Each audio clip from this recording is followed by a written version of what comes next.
Ever wonder how nonprofits fundraise successfully?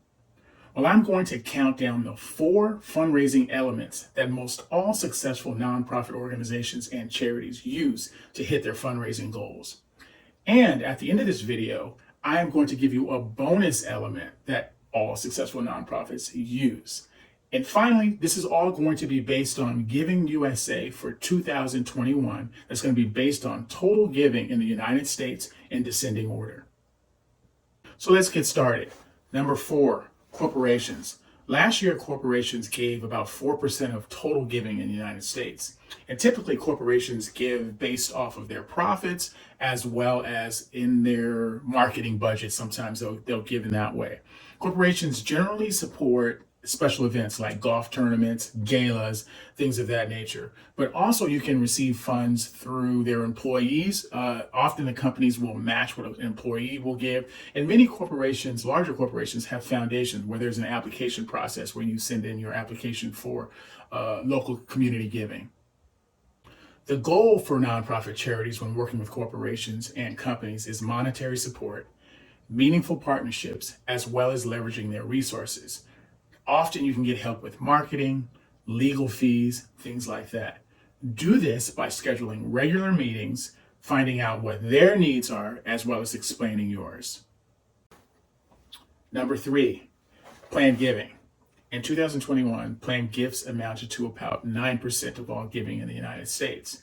And a planned gift is a gift given by an individual based off of their financial or estate plans.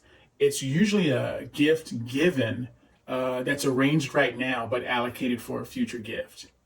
Most often, planned gifts require legal and tax review and quite a bit of planning. Smaller nonprofits usually solicit planned gifts through mail or through their website, but larger nonprofits actually have planned giving officers that focus on planned giving. Planned gifts are usually the largest gift a donor will leave for a nonprofit organization.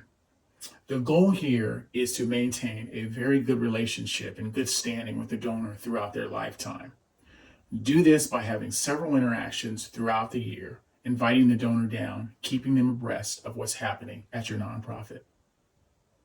Number 2, foundations. Last year, foundations gave 19% of all giving in the United States. Foundations tend to be the most challenging of funders out there. And this is because they are very plugged in to what's happening in the community. Usually this happens because there's many applications coming in from all areas. Not to mention, they're very data driven. They're not so easily moved by emotions. Also, there's an application process. So they're seeing what's happening out there and seeing who's doing the best work. So they tend to be far more challenging than the individuals and the corporations. Foundation gifts range in size. They can be anywhere from $1,000 all the way up to hundreds of thousands, even in the millions. These gifts come by way of application. However, developing a relationship with the program officer can be beneficial. But be respectful because everybody is trying to develop relationships with the program officers that's applied. And that can be, tens to hundreds of individuals trying to develop relationships. So be respectful and understand that program officers at foundations are extremely busy. And keep your eye out for donor advised funds from community foundations. Those are usually easier to get because you're able to find an individual that directs those and you can develop a relationship much more readily than you can with a foundation itself. Often, simply by receiving a gift from a foundation, it can make the organization better just by the structure that they require through the reporting and just the preparation for the application really causes many nonprofits to look at themselves in a unique way, a data-driven way. The goal here is to develop a relationship with a program officer if possible. If not, follow the application process to the T. Answer the question as quickly as possible. And after you receive the gift, the goal is to maintain really good reporting and good relationships with the nonprofit foundation. That way, when there's other opportunities, they think of you. And the number 1 element that you should be focusing on based on Giving USA's giving for 2021 are, no surprise, individuals. In 2021, individuals gave 69% of all giving in the United States. Now, that category is so large, it had to be broken into 4 different subcategories. So we'll start with the smallest first. Annual giving. Annual giving tend to be your smaller gifts, and they're usually given through direct mail, year-end giving. They can also be giving through your special events. Often nonprofits will segment their giving based on the number of gifts that they receive and the size of gifts that they receive. So annual giving, as I said before, tend to be smaller. Usually it'll be $1,000 and below for many nonprofits. For some nonprofits, it can be $500 and below. The goal with annual giving donors is to move them up to mid-level giving donors, which is the next subcategory. And they tend to be the largest group of donors at the bottom of the pyramid. And the way that you move annual giving donors up to the next level is by providing them opportunities to come down to the school, sending them thank you letters, sending them acknowledgement letters, sending them newsletters, just keeping them informed of what's going on at the school. Then you're able to be in front of them and have an opportunity to solicit them for a relatively larger gift. The next subcategory is mid-level support. And this is my favorite giving level because most people don't really pay attention to it, but we do. And this level tends to be between annual giving donors and major giving donors. So it's somewhere for many organizations, $1,000 all the way up to maybe $5,000 to $10,000.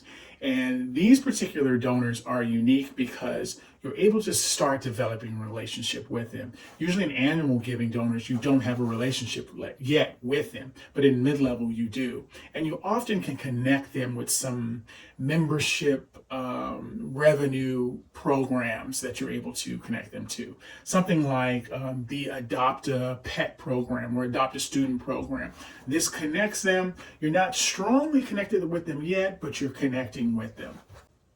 The goal here is to move mid-level donors up to major giving levels.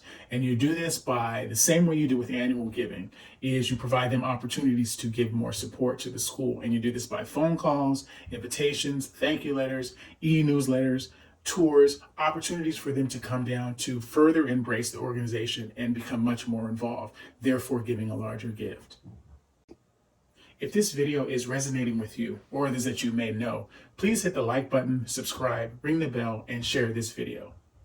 Next on our subcategories is major gifts. And major gift is a substantial gift by definition.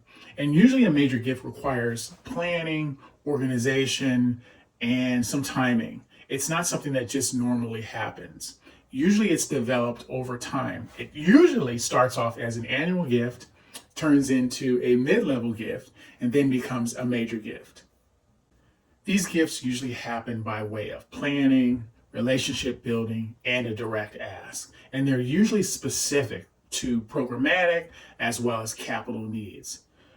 The goal here is to maintain, cultivate, steward, and maintain a relationship with the donor over time. And you do this by reporting the use of the funds as well as the outcome of the funds. And once the outcome has ran its course, you start the process all over again for a new project or continuing the same project to phase 2 or phase 3.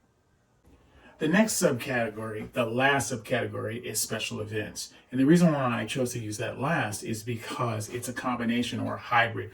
Usually you have individuals supporting special events as well as corporations. Rarely do you have foundations, but sometimes you do. Special events can be tricky. Many individuals believe special events are for fundraising, and they are, but by and large, they're mostly for fundraising. And this is because the return on investment tends to be not so great because they're quite expensive. You're renting a building, you're renting tables, you're spending money on food, all sorts of things. So these tend to be quite expensive.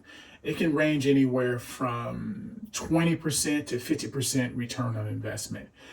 So you have to look at them for what they're for. And really how I view them and many other individuals view them, they view them as fundraisers, finding new individuals to put into the donor database of the nonprofit. Galas can be anywhere between 100 individuals all the way up to thousands of individuals. Salons tend to be smaller. They can be anywhere from 15 up to 50 to 75. And I did a video here that really talks about what a salon is all about.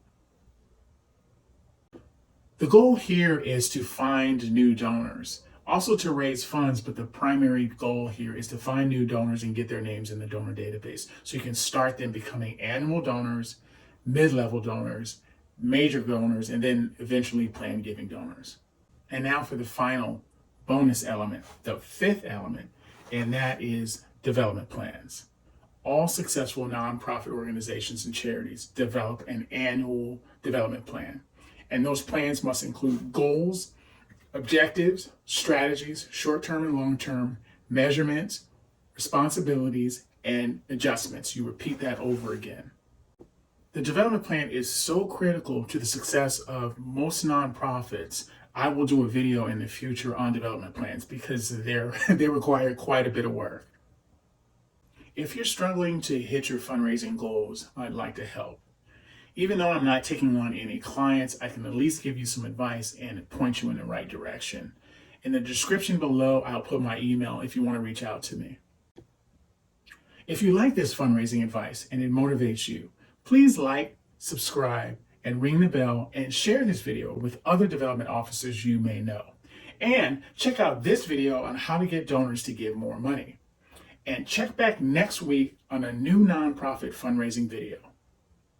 As always, thank you for taking the time to watch the video. Please comment below and let me know what your most important elements are in your fundraising department, or let me know what topics you'd like me to cover. Thank you and have a nice day.